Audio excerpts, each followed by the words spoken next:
Bonjour, bonjour, bienvenue sur le plateau de Batijournal TV. Nous sommes à Nantes, au Carrefour international du bois, et nous allons nous intéresser au bois et à la construction de bâtiments collectifs, qu'il s'agisse de promotions privées ou de bailleurs sociaux. Avec moi, deux constructeurs et la représentante aussi d'Atlan-Bois, puisque vous êtes Madame Karine Bouillet, la présidente d'Atlan-Bois. Bonjour. Bonjour. Mais vous êtes aussi co-dirigeante des Charpentiers de l'Atlantique, et à ce titre, vous construisez des immeubles pour les bâtiments collectifs en bois. Oui, tout à fait. Charpentiers de l'Atlantique, rapidement, vous me rappelez combien de participants, combien de compagnies? Alors nous sommes 40 salariés, nous sommes basés sur le sud de Nantes, à côté de Montaigu, et on est spécialisé sur le lot grosses œuvres bois, en fait, donc soit à destination du logement, ça peut être aussi du bâtiment public, ça peut être des bureaux, voilà, au niveau des clients. Structure bois, voilà. Structure gros œuvre bois. Tout à fait. À côté, en face de vous, monsieur Xavier Lebeau, vous êtes, vous, directeur d'activité de la société Macorez. Tout à fait. Bonjour. Bonjour. Et bien pareil, même question, une petite fiche d'identité de la société Macorez. Alors Macorez est une entreprise générale de bâtiment, une SCOP, qui a 30 ans aujourd'hui, avec 190 salariés, 110 sociétaires associés. On intervient sur tous les métiers du bâtiment en interne. On a tous les métiers en interne.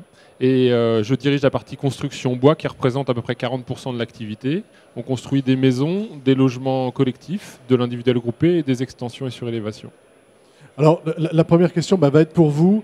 Aujourd'hui, quand on parle de bâtiments collectifs, on construit en bois pour quelles raisons? Pour des raisons de qualité du bois, qui sont autour de la rapidité de la construction, de son efficacité thermique, un peu pour son image aussi, et puis pour la performance générale du bâti, y compris dans la rapidité de construction et la maintenance ultérieure. Un bâtiment en bois, pour un bailleur social, est plus facile à entretenir, ou en tout cas une simplification d'entretien? Il ne l'est pas naturellement, mais ça doit être absolument prévu, puisque c'est important pour le bailleur, l'exploitation. Et donc ceux qu'on prévoit et qu'on produit aujourd'hui le sont, oui. Alors même question, comment est ressenti le bâtiment bois aujourd'hui dans le logement collectif? Dans le logement collectif, il est ressenti comme une solution comme une autre, en fait, suivant le projet, et qui peut être avantageuse quand on a un délai en fait court, quand on a parfois des contraintes chantier, ou aussi parfois il se met en concurrence des projets autres, d'autres types, et puis on arrive à sortir des projets sur les mêmes bases de prix. Un projet bois, c'est encore expérimental ou ça ne l'est plus? Ça dépend des clients et des régions. Dans notre région des Pays de Loire, et particulièrement sur Nantes, c'est plus du tout une expérimentation, c'est une habitude. Et il y a d'autres régions où c'est encore compliqué pour eux de construire en bois, où ça devient expérimental.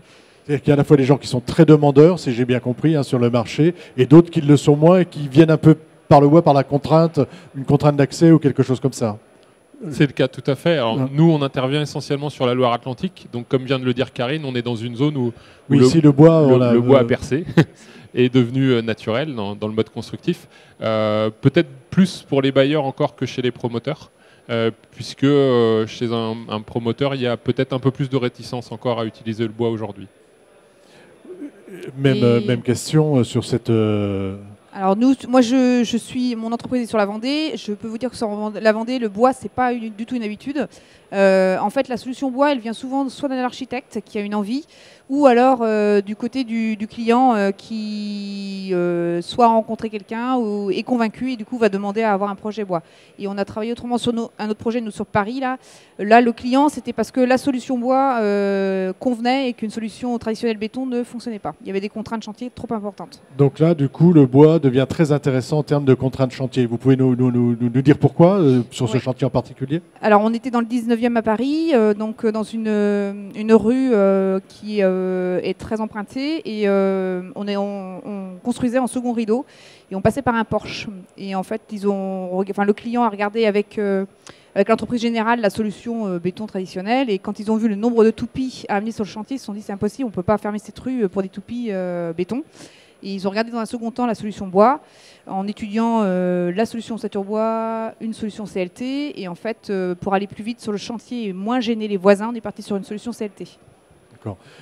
Vous avez parlé de prix tout à l'heure. Sur une opération comme ça, vous arrivez à sortir des prix identiques à une solution béton? Alors, sur cette opération sur Paris, non, parce qu'en fait, on avait d'autres contraintes de chantier qui étaient un parking qui était à reprendre avec des problématiques sur l'amiante. Donc, sur l'opération au global, elle est plus chère qu'une opération traditionnelle, mais s'il l'avait fait en béton, il serait arrivé dans les mêmes coûts. Elle aurait été aussi chère. Enfin, ils auraient eu d'autres contraintes et qui auraient fait augmenter aussi le prix du logement. Cette contrainte prix. Cette contrainte. Le prix est forcément une contrainte. Oui, tout à fait. Mais est-ce qu'aujourd'hui on construit au même prix un bâtiment en logement collectif en bois, en béton ou de temps en temps ou très rarement en acier? Pour répondre simplement, je veux dire globalement oui. Après, je vais apporter quelques petits bémols. D'abord, on est peut-être moins d'acteurs dans le bois. Et il y a une concurrence très forte chez nos confrères et amis maçons du fait de la crise. Donc il y a eu des appels d'offres qui ont été faits, menés, et où on est arrivé à ouvrir des enveloppes qui étaient moins chères que le prix prévu initialement ces dernières années. Probablement dans des entreprises qui ont pris beaucoup de risques par rapport à leur pérennité, ça s'est vu d'ailleurs dans les défections d'entreprises. Donc si on enlève cet effet économique d'une concurrence exacerbée, oui, on est au même prix, surtout si on compare les mêmes prestations de surface et de performance thermique. Même constat de votre côté? Oui, je rejoins Xavier sur ces réponses. Vous avez eu à souffrir de la baisse des prix aussi, puisque les bétonniers ont beaucoup baissé, hein, c'est ce que vous disiez? Alors, par positionnement de l'entreprise, on apporte une offre globale et une réflexion globale sur un projet. Donc la solution bois, comme l'évoquait Karine sur un cas à Paris, est la plus pertinente pour ce projet-là. De ce fait-là, on n'a pas à souffrir du prix. Si on arrive trop tard dans un projet et qu'il n'a pas été conçu pour le bois, clairement, ce sera très compliqué en termes de prix. Alors, je reviens, on a parlé donc un peu du maître d'ouvrage ou de l'architecte qui vient vous chercher, qui a envie de construire en bois. Maintenant, on va voir un peu le retour, si vous avez, vous, des retours d'expérience par rapport aux gens qui vivent dans ces bâtiments, ou alors des retours par le maître d'ouvrage qui vous en parle. Comment est vécu le bâtiment bois par les gens qui vivent dedans, qui sont pas forcément habitués à avoir un bâtiment en bois et à vivre dans un bâtiment en bois? Plutôt bien en général. Après, il ne faut pas enlever deux éléments d'aspect en première partie. Il faut gérer l'aspect du bâtiment, et le bois qui grise peut être stigmatisant, notamment pour des populations qui habitent des logements sociaux. Et puis, c'est plus lié en général à la performance du bâti. On est plutôt très bon en bois sur la performance du bâti. Il y a besoin aujourd'hui d'une éducation des personnes qui vont habiter dans un logement en bois, puisque la performance thermique, qui est très forte en hiver, est aussi à gérer en été. Ça peut être une difficulté en été si on ne sait pas. Il faut apprendre à servir d'un bâtiment en bois. Exactement. Et quelqu'un qui achète la maison en bois ou un logement en bois, pour lui, il l'investira effectivement. C'est souvent un choix. Et du coup, il va tout de suite intégrer ce fonctionnement spécifique. Un locataire de logement social à qui on n'a pas expliqué le fonctionnement, il peut prendre un peu de temps pour apprendre à s'en servir. Pour apprendre à s'en servir. Les promoteurs, là on a vu les bailleurs sociaux. Sur Nantes, on a Habitat 44 par exemple. Tout à l'heure, on avait un architecte qui est venu nous parler d'un projet fait avec Habitat 44. On sent bien que les choses sont passées presque dans la norme du côté des bailleurs sociaux. Du côté des promoteurs privés, est-ce que c'est la même chose, et est-ce qu'il faut encore les convaincre de cet intérêt du bois? Alors pour eux, c'est encore une découverte. Parce que par solution de facilité, ils continuent à pratiquer ce qu'ils ont fait depuis longtemps. Donc c'est à nous de leur prouver que c'est une solution parmi tant d'autres. Et du coup, pour y arriver, notamment nous, mais aussi Xavier, on a lancé nos propres petits projets pour pouvoir montrer et faire visiter justement aux promoteurs nos projets. Voilà, pour les convaincre de l'intérêt, pour eux, promoteurs privés, de construire en bois. Par exemple, est-ce que vous pouvez me parler tous les deux de vos deux projets? On va commencer par vous, puis après... Pas de problème. Donc nous, on a mené 2 projets d'autopromotion sur une commune voisine à Rezé, en banlieue de Nantes. Un projet de 4 maisons dans un premier temps et un projet de 10 maisons assez récemment. Le premier projet de 4 maisons, on avait voulu trop mettre dans notre projet, et c'était une maison passive. Et les acquéreurs potentiels ne savaient même pas ce qu'était une maison passive. Donc on a dû revisiter notre communication et notre projet. Et en fait, ce qui a déterminé l'achat des personnes, c'est que c'était le bon projet avec la bonne qualité, au bon endroit et au bon prix. Et sur le deuxième projet, on a revécu exactement la même chose. Sur les personnes qui nous appelaient, il y en avait peut-être 10-15% qui ne voulaient absolument pas d'un projet bois. Donc on perdait quelques clients. La raison qu'ils vous donnaient? C'est celle qu'on entend toujours, mais c'est des personnes qu'on ne cherche pas à convaincre aujourd'hui. Hein. C'est le bois, c'est pas pérenne, j'aime pas les façades en bois, ça vieillit mal, etc.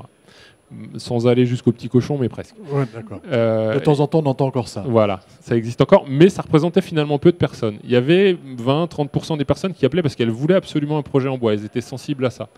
Sans aller jusqu'à des performances passives, etc. C'est la qualité ou subjective ou objective du bois qui les intéressait. Et puis, plus de la moitié des personnes, c'était le bon emplacement et la bonne qualité architecturale qui les intéressait, que ce soit en bois ou pas, à la limite, c'était pas important. C'était pas le plus important. L'important, c'était que ce soit ce qu'ils recherchaient, en fait. C'était la bonne maison dans la bonne zone au bon prix. Voilà.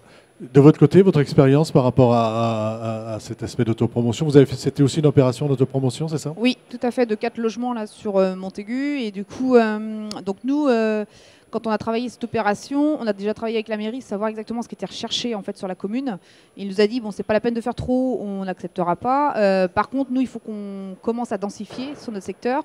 Donc nous, on avait un terrain qui était plutôt bien situé en centre-ville et on a réfléchi le projet, comme dit Xavier, vraiment sur l'usage, enfin le besoin en fait réel du secteur et pas. C'est pas faire du bois pour faire du bois, hein. Voilà, c'est ça le ça. message un peu que vous voulez Oui. faire passer aujourd'hui, si j'ai bien compris. Hein. Oui. Complètement. Construire en bois, c'est naturel. C'est pas... Voilà, et du coup, on a donc là, on est en train de livrer le projet là, ce week-end d'ailleurs, où on est en porte ouverte et volontairement sur nos publicités, parce que l'ouvrage est terminé, on n'a pas mis que c'était du bois. Comme ça, comme si c'était un logement traditionnel. Donc on fait venir des gens voir un logement traditionnel. Pour voir un logement normal, voilà. traditionnel. Voilà. Extérieurement, il est bardé de bois ou alors, il est enduit? Il est bardé de bois et en fait on a un client qui a une maison bois juste à côté où ça se voit pas parce que c'est une maison qui est enduite avec un tout petit peu de bardage. Donc on peut à peine le deviner. Et on avait déjà fait une porte ouverte en cours de chantier il y a 6 mois et les gens à chaque fois étaient surpris de voir cette maison à côté en se disant « Ah bon, c'est du bois ?» Mais oui, c'est du bois. Donc la volonté, c'était de leur montrer c'est possible de faire avec bois ou sans bois. Enfin voilà. Donc sur ces projets-là, vous emmenez des promoteurs privés, leur montrer un peu ce que vous êtes capable de faire pour oui. avec la construction bois. Et comme on a communiqué dessus, nous on a eu des appels. Là. En fait, on a des gens qui ont régulièrement depuis 2-3 mois là, je fais visiter en fait le projet pour leur montrer que c'est possible de construire en bois facilement, enfin sans contrainte particulière. Même chose de votre côté? Oui, on l'a fait également. Après, on vient presque en concurrence avec les promoteurs aujourd'hui, spécifiquement dans notre entreprise, puisqu'on est entreprise générale. Et donc, il y a sans doute cet aspect qui gêne un peu. Et puis, il faut envisager de construire un peu différemment. C'est-à-dire que quand on construit en bois pour que ce soit efficace, il faut l'anticiper dès le départ. Et cette culture-là n'existe pas forcément chez les promoteurs, autant que chez les bailleurs aujourd'hui du territoire qui l'ont bien acquise. Et ce sera ma dernière question. Sur les bailleurs, je reviens aux bailleurs sociaux. Ça fait quelques années maintenant qu'ils construisent en bois. Il y a des retours d'expérience plutôt positifs. Est-ce que vous avez entendu parler de retours d'expérience négatifs? Et si oui, qu'est-ce qu'il faudrait corriger pour qu'il n'y ait pas ce retour d'expérience négatif dans la perception du bois au niveau des logements collectifs? Alors, il y en a malheureusement un assez connu ici, c'est un accord cadre qui n'a pas pu aller au bout pour une raison d'entreprise qui a fait défaillance, qui a été repris par une très bonne entreprise locale et qui fonctionne très bien aujourd'hui, comme quoi c'est possible. C'est pas... et après, c'est des choses que j'évoquais tout à l'heure, c'est plus de l'accompagnement à l'usage, mais je pense que ça va être nécessaire avec la RT 2012 pour tout logement. Pour toutes les constructions, ouais. Et encore plus avec la prochaine réglementation. Tout à fait. Ouais, et moi, je voudrais rajouter sur l'aspect en fait extérieur. Ça, c'est quelque chose qu'il faut absolument travailler en amont pour que ça puisse se faire, parce qu'on a fait, je pense, un petit peu trop de bâtiments, on voulait mettre trop de bois à un moment donné, et c'est pas toujours judicieux suivant les populations qui vont habiter. Parce qu'il y en a il y a des populations, je sais que sur Cholet, il y a un bâtiment qui a été réhabilité avec des façades bois, et les populations avaient l'impression qu'on leur avait mis du bois bas de gamme parce qu'il a grisaillé.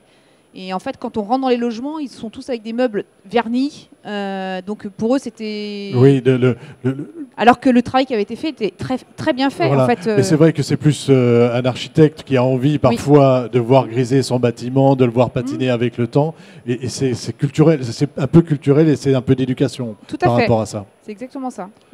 Eh bien, écoutez, merci beaucoup. Donc, allons convaincre les maîtres d'ouvrage privés et les bailleurs sociaux que le bois, finalement, aujourd'hui, c'est un mode constructif tout à fait banal.